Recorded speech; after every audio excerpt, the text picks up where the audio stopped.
श्री वैद्यनाथ शिवलिंग का समस्त ज्योतिर्लिंगों की गणना में 9वां स्थान बताया गया है। श्री वैद्यनाथ ज्योतिर्लिंग का मंदिर जिस स्थान पर अवस्थित है उसे वैद्यनाथ धाम कहा जाता है। यह स्थान झारखंड प्रांत पूर्व में बिहार प्रांत के संथाल परगना के दुमका नामक जनपद में पड़ता है।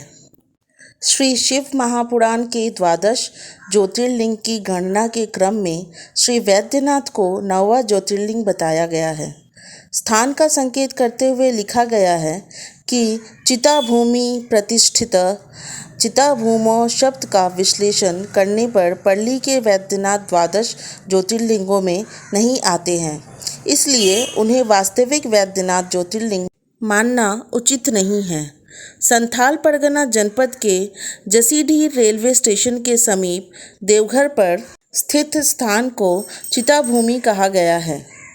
जिस समय भगवान शंकर सती के शव को अपने कंधों पर रखकर इधर उधर उन्मत्त की तरह घूम रहे थे, उसी समय इस स्थान पर सती का हृत्पिंड अर्थात हृदय भाग गलकर गिर गया था।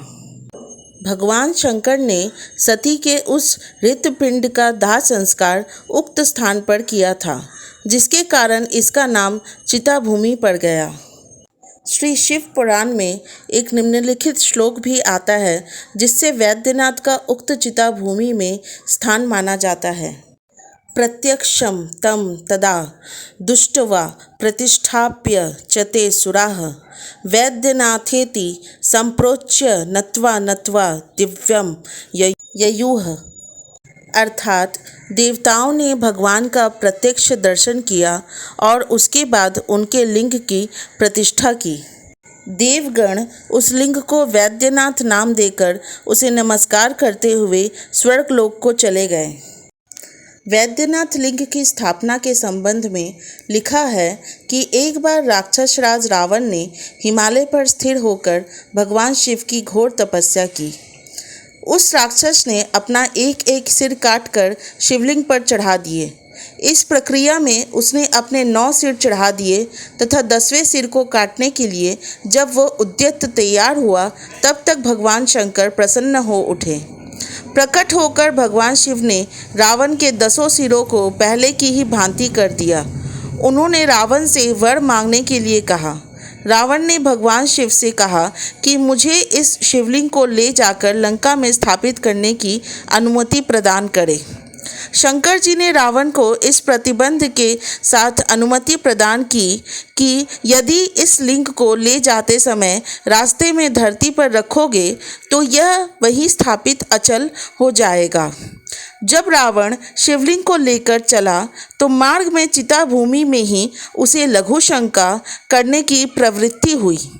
उसने उस लिंग को एक अहीर को पकड़ा दिया और लघु शंका से निवृत्त होने चला गया। इधर शिवलिंग भारी होने के कारण उस अहीर ने उसी भूमि पर रख दिया। वह लिंग वहीं अचल हो गया। वापस आकर रावण ने काफ़ी जोर लगाकर उस शिवलिंग को उखाड़ना चाहा, किंतु वह असफल रहा। अंत में वह निराश हो गया और उस शिवलिंग पर अपने अंगूठे को गड़ाकर अंगूठे से दबाकर लंका के लिए खाली हाथ ही चल दिया। इधर ब्रह्मा, विष्णु, इंद्र आदि देवताओं ने वहां पहुंचकर उस शिवलिंग की विधिवत पूजा की।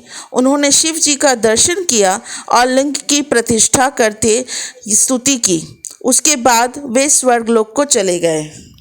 यह वैद्यनाथ ज्योतिर्लिंग मनुष्य को उसकी इच्छा के अनुकूल फल देने वाला है। इस वैद्यनाथ धाम में मंदिर से थोड़ी ही दूरी पर एक विशाल सरोवर है, जिस पर पक्के घाट बने हुए हैं। भक्तगण इस सरोवर में स्नान करते हैं। यहाँ तीर्थ पुरोहितों पंडों के हजारों घाट हैं, जिनकी आजीविका मंदिर से ही चलती है।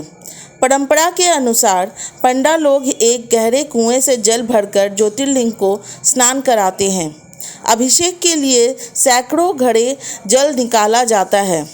उनकी पूजा काफ़ी लंबी चलती है। उसके बाद ही आम जनता को दर्शन पूजन करने का अवसर प्राप्त होता है।